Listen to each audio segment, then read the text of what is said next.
Who Really Cares by TV Girl. The first song on this album is called Taking What's Not Yours, and in it, Brad Petering sings about the aftermath of a breakup, in which he still has some of her possessions and she still has some of his possessions, because they moved out after breaking up and they both left some stuff behind. Bradley then at the end of the song says that he didn't forget about any of it, and that he's taking back everything that reminds him of his various lovers over the years, even if it's not actually his own possessions, which is where the chorus comes from. The chorus could also be talking about his ex though, because he does basically accuse her of being a thief for him leaving stuff behind at her place. Overall, this song is very good. I really like it, and it's better than the entire album of Brat, in my opinion. Next on the album is Song About Me. This song is about another previous lover finding out that Bradley has made a record about her. Bradley finds out that she found out about his songs bad-mouthing her name. In the second verse, he says the line, "You know the end is near when she only lets you freak at night, and even when she came through, she faked it," which is basically saying that their relationship was falling apart, which resulted in him going around bad-mouthing her in songs somehow. I did a little bit of research because I can't interpret stuff on my own, but none of the research helped me, so this is my own interpretation. Basically, what I understand is that the protagonist of the song, when asked why he had to make the record, realizes how childish he's acting and that he doesn't have a proper reason to act like this. So, he says that the entire concept for the songs was all in his head and it wasn't about anything real. The final verse of the song is still sung by Brad, but from the perspective of Madison Addy, his ex, questioning Bradley. She basically says that she sees through the whole thing and that he's going around saying bad things about girls who only wanted good for him, but that karma will come around to bite him. This is another really good song, and if you couldn't tell, this album is just better than Brat. Sorry, Charlie. The first verse of Cigarettes at the Window, which I'm not sure if I've spelled correctly, tells the story of the narrator's girl, Liddy. He'd been in bed with her, and when she couldn't sleep, she'd disappear for a while and come back and brush her teeth. But he could always smell their scent on her shirt and taste them on her lips when they kissed. She'd also constantly attempt to quit, however, never succeed. The second verse has 4 lines that really stand out to me. These are, "Poor little Liddy, she wishes it was dark, but it's never really dark in LA. The light from the billboard always shines, but it's changed 12 times since you went away." To me, at least, this could mean many things. The first literal one is that she wishes it was dark so that she could sleep and therefore stop smoking. And the light from the billboard would always shine through their window, and so she couldn't sleep. At the end, where it says, "It's changed 12 times since you went away," to me either means that she's dead and been dead for either a month and a half or a year, or she's just left him and for the same amount of time. And the reason I say a year or a month and a half is because for the light to change 12 times, the moon must have changed 12 times. And the moon goes through 12 lunar rotation thingies a year, or 12 lunar phases in a month and a half. So yeah, that's why I say that. The second meaning this has is that Liddy has mental health issues, and she wishes that she was alone instead of surrounded by others. "It's never really dark in LA" refers to how the city's always lit up, and it could mean she wishes that people would stop talking to her. This could also suggest that she might have killed herself or moved somewhere remote away from other people. The final meaning I see is that Liddy has been cheating. The cigarettes could be a double meaning for other men that Brad could taste and smell on her. The line where he says, "I wonder what she did when she got done, I guess she just flicked them out in the street," could suggest Liddy having one-night stands with other men, then just leaving them. The lines about Liddy wishing it was dark could suggest that she doesn't want to be caught doing this, but the light from the billboard always shines, and she gets caught cheating. This could also be corroborated by the next song, which features the line, "I'm not gonna leave till I hear it straight from your mouth. He's coming over, I don't want you around." Showing that maybe being cheated on is something that the author has experienced before, and is more likely to write about. Anyways, big fat analysis aside, this song's really good. But it's, in my opinion, not as good as the others. Possibly just because it's blown up on TikTok.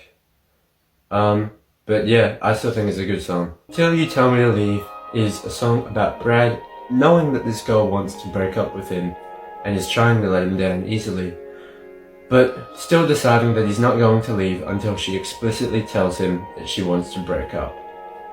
The song's a lot slower than previous songs, but it's still good, and I liked it probably more than Cigarettes Out the Window. Nah, I take that back. Anyways, yeah, it's good. Not Allowed is probably the biggest song on this album, possibly because of TikTok. Bradley is talking to his ex in this song after she's gotten a new boyfriend. He's saying that he's jealous and he misses her through lines like, "You don't know how long I can stare into your picture and wish that it was me." But he's also saying that he was better than her new boyfriend, and that he was better at, getting freaky. He goes into detail about how he was way better at sex than her new boyfriend, and that even though it's different since she loves her new boyfriend and I guess he feels that she didn't love him, he was still better for her due to his apparently godlike freak levels. Which, this album is really freaky, and the singer is really freaky too. I've had to leave a lot of stuff out of this video. Anyways, the next verse goes into more detail about him missing her, saying that he's having dreams about her and how he's been writing songs about her. He then says that these songs turn hateful because she never called him back or whatever. Do you think I could possibly ask you about an album for my school assignment? About what? An album, just really quickly. An album? Mm-hmm. What sort of album? Like a music album. Depends. If it's modern music, I'm not really interested. What the heck?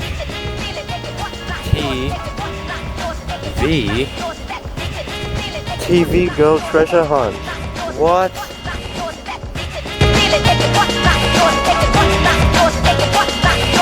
I don't really know if she cares or not. All I know is she left a lot of stuff in my apartment. She's never getting back. Has her smell of a pillow fades. Her cigarettes might stay like her own. I feel bad, like, playing on the plate in front of all the disabled people that they just shipped in. I've been searching around for so long. I'm using Google Treasure Maps and I can't find the treasure. Huh? X marks the spot. Okay then. Oh, where could this thing be? What the heck? What is this? Open! What the fuck?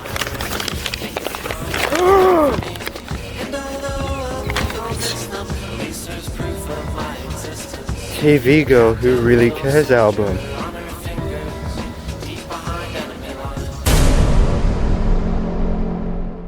Act Like You Never Met Me is so fire. The meaning of this song is pretty obvious from the title, but it is fully revealed from the full title, which is Do the Act Like You Never Met Me. The song talks about his ex acting like she never met him, and none of the good times between them ever happened, and how he's upset about that. The song's other meaning, however, is that he wants her to pretend like she's never met him when they get freaky, treating it as if it was a one-night stand to get to ultimate freak mode or something. I don't know, I'm not exactly an expert. The song is so fire though, it's like the best on the album so far, I swear.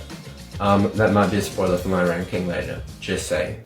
Next up on the album is Safe Word. I don't think you can see it down there actually. Hold on, I'm gonna...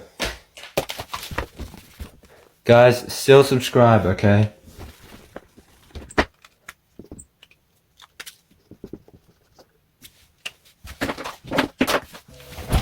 Alright guys, as I was saying, Safe Word is about a sexually dominant girl. Throughout the song, there are references to a girl being abused in the past. For example, the opening lines suggest that people are brushing off her trauma and experiences, saying that girls should be more careful. The song's chorus is constantly reminding the girl to remember her safe word, and the second verse hints to the idea that her dominance might be to protect herself from being hurt again. But if you get to know her, you'll see that she's in pain on the inside. The final verse begins with talking about everything coming to a stop from something she says, basically referencing her using the safe word. However, Bradley doesn't stop, saying that he thought the whole point of this was living on the edge, and finishes off the verse behaving just like the people from the start of the song, brushing off her trauma and experiences and saying that it's all good, clean fun, just wholesome, delinquent behavior, which is pretty messed up. That song's pretty messed up, yeah, but it's a really good song. The 8th song on this album is For You. It's another song about Bradley's ex. He feels that he gave her everything and did everything for her, but in return, he got nothing. He says that he feels like she was using him and only taking and giving nothing back. He says he wasted all his favorite melodies and watched best friends turn to enemies. He also conveys this idea through my favorite line in the song, and possibly my favorite line in the album. And how come it always felt like you were taking something away when you were giving head? This is just another great song on the album. It's so fire. Go listen to the album. Loving Machine is another great song. It has two meanings. The first being that Bradley is jealous of his ex's machine that she's engineered to love her perfectly. Or, I'm not sure if he's jealous actually. He's just kind of letting us know about this loving machine. The machine almost looks like a real human, and even though she sometimes misses actual people don't love her. They just screw her and leave. But her loving machine will never leave her. When her loving machine gets obsolete, she can always just throw it away and get a new one. The second meaning to this song, if you hadn't guessed already, is that instead of it being a machine she's going to love her, it's a toy. The line, "he almost looks like a human being," could be interpreted as it almost looking like the real human appendage. This would also account for lines such as, "Will he ever pull her hair like she likes? No, but that's alright." And sometimes she misses the flesh and bone. Throughout this whole album, but this song especially, it kind of paints the picture that Bradley doesn't really care about relationships, he only cares about getting freaky, and that's his whole idea of love.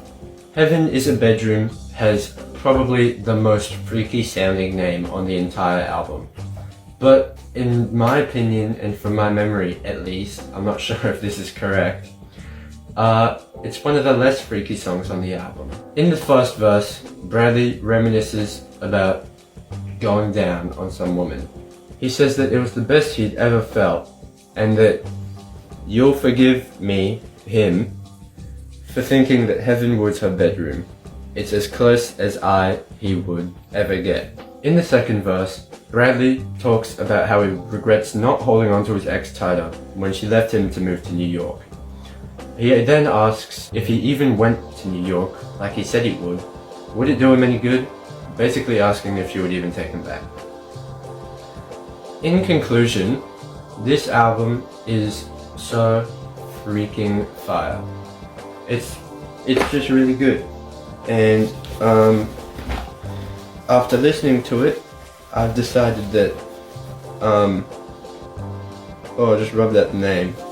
Anyways, I've decided that that is going down to a 6.5, I'd say.